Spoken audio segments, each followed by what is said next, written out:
Okay, we're first going to talk about soil and soil biology. This is so amazingly important. I normally would do a PowerPoint, but because we're out here in the sun, I'm like, oh my gosh, I'm going to just highlight the strong points right here. Tilling was the first to destroy the soil. Does anybody remember, or you've heard about the Dust Bowl? Yeah. In the 1930s and 40s, there was a drought.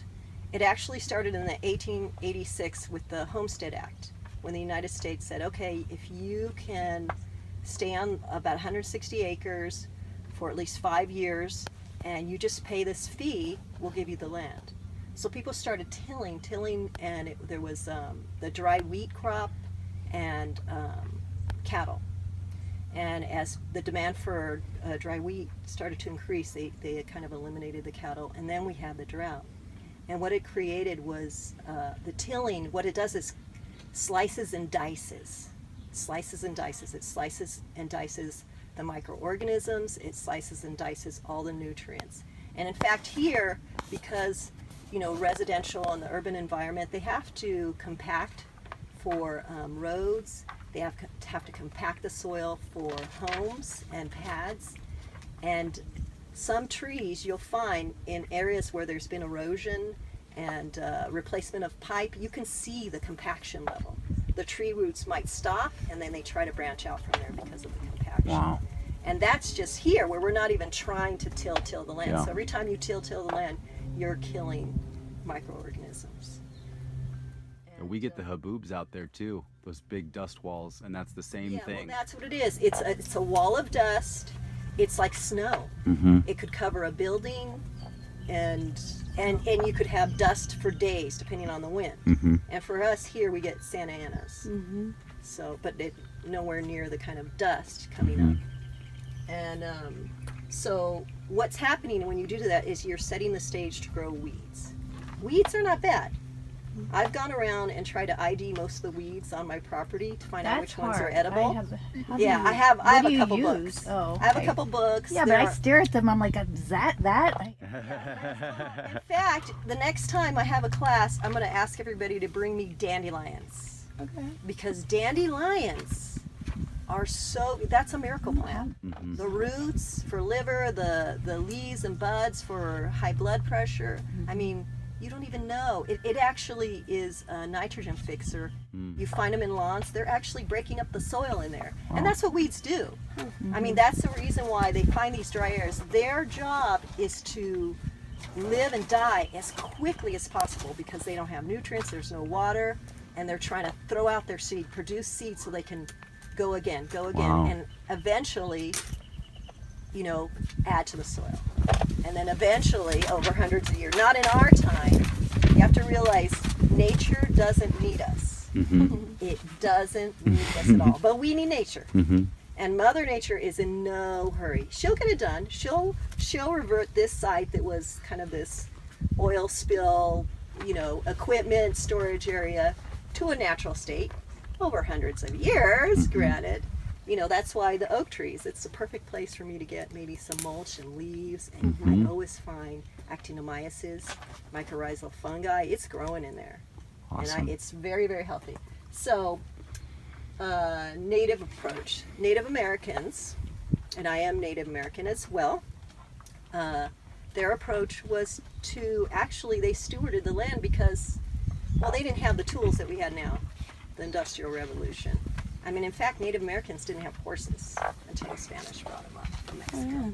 So you always you associate horses with Native Americans. They didn't have horses until all that happened. And they would actually, families would adopt, this is my area right here, this is my tree. And they might be migratory, like we go to the ocean during a certain time of year, we fish, we come back up when, the acorns are ready to be picked, and you'd have a tree, and you took care of it. You took what you needed, leaving enough for the plant to survive, or, you didn't strip it down for the wood, you didn't cut it down. So that was a real natural approach. I made some mistakes myself. Here are my mistakes. I applied a systemic, or to kill the weeds. in that path we were walking up over here, because I have a DG path, and I figure, well, I'm never going to plant anything here. I'm not going to throw my systemic, the Roundup or whatever it is, on these natives I have here. I'm just trying to clean the paths for everybody so weeds don't come up. And what happened was the spruce tree, it's the one right up there, you could see on this side of it a little bit of brown leaves. Do you see on the bottom? The needles, this spruce tree yeah. right back there. Yeah. Because of the wind. Hmm. So Move the lately Roundup. we had a complaint because I'm basically organic, besides what I did. They're organic up here. The avocado grove next to me is organic. But when those helicopters go through and they're spraying the oranges and the grapefruits across the street from me, drift. It's coming over here, and whatever it is to, kill some sort of oh, see this guy right here? Mm-hmm. He wants to go in my mulch pad. Uh-huh. I just started I'm hungry. I just started this yesterday to show you guys. I was gonna make you What is it? build it with me. He Big will go in beetle. there and lay the eggs. Like a cicada or something. Yeah, it's like a green beetle. Yeah. So my mistake was I sprayed that, and how sensitive was that spruce? Mm. It started dying the needles. I went, oh my god, it was me. I did that. I also sprayed along my driveway, thinking I want it clean when people come up. But you know what happened?